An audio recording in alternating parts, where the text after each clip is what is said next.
All right, ladies and gentlemen, hello, welcome back to DreamHack 2013 Bucharest. We are into Sunday. We're in the round of 16. We got a matchup between spawning in the top right-hand location. Your pink Terran player from Team Liquid, currently up 1-0 in this best of 3, 1 win away from advancing on to the next round. He is Taeja. His opponent in the bottom left-hand location, your red Zerg player from Team Root Gaming. Had a very solid game last game, but Taeja just had too much, was able to overwhelm him. Can he bring it back and win 2 in a row, or will he be eliminated from 2013 DreamHack Bucharest? He is YuGiOh. Of course, Axel Toss and Axlab here. This is no longer a piggyback broadcast. We are actually in the game, which is fantastic. Very happy about that. Nick, are you happy about that? I'm ecstatic about that. Good. I actually really enjoy observing. Do you? So I do too, yeah. It's pretty fun to actually be able to watch a game. And these are them. These are them. They're here. They're playing. And it's even better to allow our viewers to watch a game. Yes. I think that might be more important. I think it is. I mean, we could just turn the stream off and just enjoy it ourselves. But I think mildly tempting. Yeah, I really like the aspect of sharing this with people. Yes, absolutely. And hopefully providing mildly insightful and entertaining commentary. I wouldn't go that far. No, you're right. No. Too far. It's too far. Too far. I apologize. So on to some not insightful commentary. Taeja's mixing things up. No very, very fast third C. In fact, 3 barracks. Oh. So we're going to see some pressure here. And there's 2 options. One is he's going to get a starport pretty quickly and go for some draw play. The other is he's going to do some weird type of like mass marauder type play. But I think, I think with Taeja, we're more likely to see him go to that starport and like time it so he has like 2 medevacs and a bunch of Marines with stim all coming out at roughly the same time. Yes, we do see double reactors, so we are going to see sim Marines. And if you're going Marines, you really need the medevacs. So the Marauders, you can sometimes go straight up, but against Banings, you want those medevacs you can pick up, you can dip and dodge out. So we'll probably see him time to starport out so that he gets roughly 2 medevacs out right when these upgrades finish as well. And it'll be a great move. He may actually just go into front with Stim Marines and Helens. That is possible. And you may actually just go for that if the first attack. But a big mix-up. It's going to be a much faster-paced game. I mean, Neoplanet S is kind of like that's what happens. Exactly. So it's not too surprising to see. Like, generally when you go for the fast third command center, when you prioritize a lot of economy, it's going to be a bigger map. It's going to be a macro map. It's going to be a map where the third is very close to natural expansion. It's easier to defend, easier to hold, easier to secure. Neoplanet S, a very small map compared to the rest of the maps in the map pool. We got 2 bases on the right-hand side secured by Taeja. YuGiOh taking a 3rd base against standard Zerg play. It's all about mobility right now, and we got to keep an eye on both of these hallways at the top and bottom side of the map. How are these players going to take advantage of that, and what kind of counterattacks are going to happen? But for now, Taeja is getting some medevacs out. YuGiOh did get Overlord Speed, which he actually did last game as well. A lot of Zerg players have been doing this lately, using Overlord Speed to scout. And what he did is he dipped his Overlord and saw, in fact, while he didn't see the back, he saw the lack of a command center anywhere in this area. Yeah. And that pretty much cues him off, there's some shenanigery going on. And in fact, here come the first 2 medevacs as well as these upgrades are finishing up. A tiny stim timing here, I think. Yes. Might be a drop. Like, what you can do is drop in the 3rd on Neoplanet S and then go into the main, and it can be really annoying going in between those 2. And at the same time, there's 5 Hellions. There's 6 Hellions there. Yeah. Taeja. Those are super mobile. You don't have to attach those with your army. You can attack in other places. We saw the same push out from him last game. Not the same, but it was similar, right? It was Hellions and Marines, right? And then he fought a while, then he sent the Hellions one direction, picked up the Marines, sent them a different direction. And that's where he actually killed the 4th base the first time. But this time it's different because it's hitting much faster because it's off of 2 base instead of off of 3. But also if YuGiOh just totally stomps his attack, he's going to be in a great position. Okay, here he's coming on to 3. 5 Queens. Hellions coming forward. 5 Queens are out here from YuGiOh, so probably going to try to target down the Hellions and the medevacs. Baneling's coming forward, getting a solid connection, but a Widow Mine going to get a nice detonation. More Marines coming forward. Hellions trying to kite away, and YuGiOh trying to figure out a way to optimally engage this. You know, one thing I love there is once he realized the Banings were going to die anyway, he just had him hold position on top of the Widow Mine, so to take that out. Nice, making something of nothing. Oh, but Stim Marines, the Queens are out of energy. More Banings trying to be morphed in, but the Queens are all taking heavy fire here.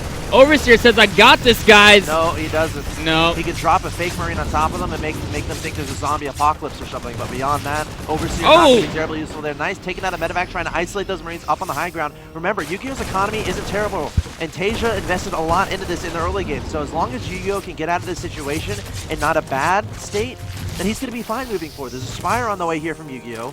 Taeja's up 90 to 88 in supply. Where do we stand here, Nick?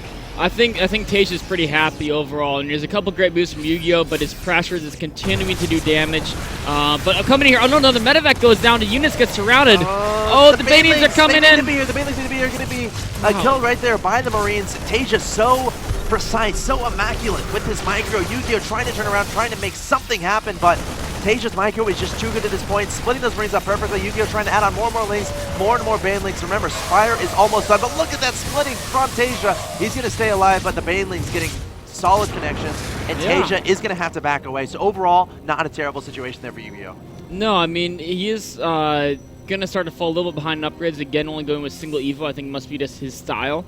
But Taeja behind us, it wasn't like it was a pressure build. It was not an all-in. He's got the third base coming up here. I think it's...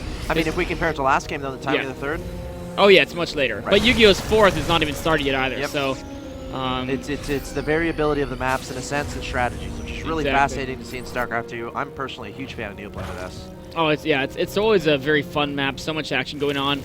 YuGiOh's taking the fourth up here. Now, Taeja's going to apply some pressure on there. No Widow Mines yet with this push out. 3 medevacs, a small force of Marines, but with Bane's speed still not quite yet done. It's almost done, but there's so many speedings here. I don't think YuGiOh will have a problem with this. Nice.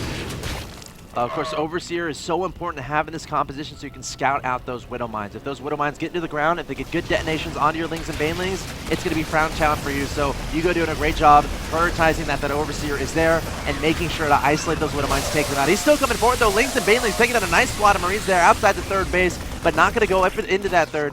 Going to back up, going to play patient. Smart play by YuGiOh there. His goal now is to really spread the creep past the fourth base and make those engagements better for him. Make sure the third is safe from drops as well. He's got a Spore Crawler there.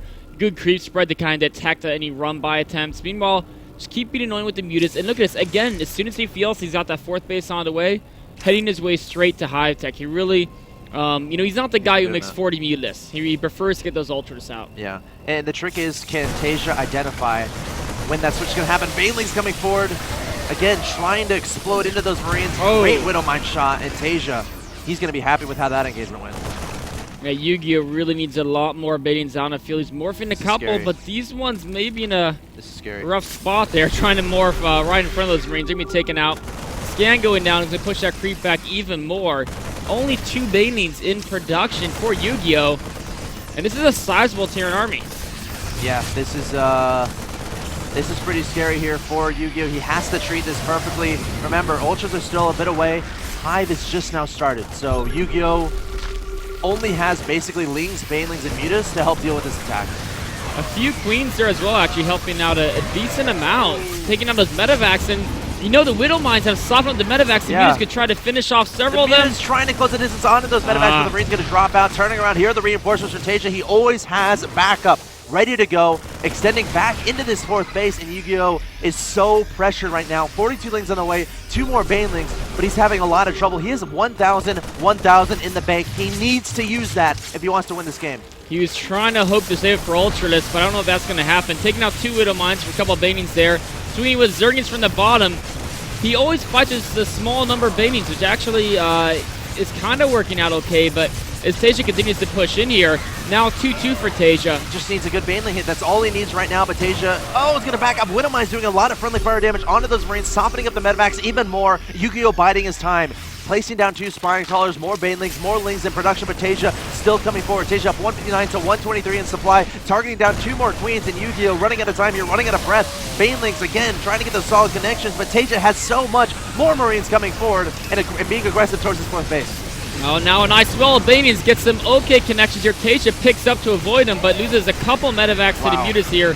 Re-landing though, and there's not any more Banings to finish off these Marines. Taeja's pushing in here. Spine Crawlers, no chance for them. So many Marines here from Taeja. It's just an unending flow. His macro is incredible, impeccable, and he is up 1-0 in this best of 3, on the verge of taking the 2-0 and going on to the next round of DreamHack Bucharest YuGiOh. These might be the final moments of his tournament. He must win 2 in a row here. He must find a way to come back. Ultra's Cavern about to finish. He has 1,500 minerals and 2,000 gas. It's not going to happen. It's not going to happen. And Taeja is going to take it. YuGiOh throwing down the GG. Taeja with the 2-0. Pretty convincing, too. Absolutely convincing. The macro behind it was astonishing. His Marine splits were just pretty insane there, too. YuGiOh desperately trying to get to Ultra, but, you know, that's something I've always wondered, because I see a lot of the top Zerg players, especially from Korea, they focus so much on staying their tech with mutas and a lot of banings. Yeah. I'm like, well, Ultras would be great, right? And YuGiOh's like, yeah, and he tries to get him, but in both those games, he just took such a beating trying to get to them. In Game 2, he never even made it. The thing with Neoplanet S, I'm not sure if that's the strategy for that map. Yeah. Because it's like, it's such a short map, and when you're going Ultras, you're relying on time. Time is a huge issue when you're going for the Ultra play. And Taeja has the macro to just be abusive. He will not stop that Marine flow across the map. And it's so important to be on 4 bases when you're going for Ultras as well, so you can have all those gases, so you can save up that money. And it's just one of those things where at the end of that game, YuGiOh had 2K in the bank, and he was saving them for Ultras. Yeah. Let's imagine if those are 20 mutas. Who knows? I don't know. Interesting strategy choice there. Any other thoughts there, Nick? I mean, it was interesting. It's not something you see every day. And it must be something that works for him. Sure. And the one thing that's big about that is that he didn't have as many units on the field. A lot of it was he was using the Queens a lot to help him into battles. And that meant, of course, less larva injects. Sure. So I think it's part of his build. It's like, I'm just going to save up resources and really get the Ultras out. But I don't know if he was ready for Taeja, man. Taeja who is ready for Taeja? That's the question. We might see Taeja versus Jaedong. If Jaedong... actually, we should do some... Wait, will we?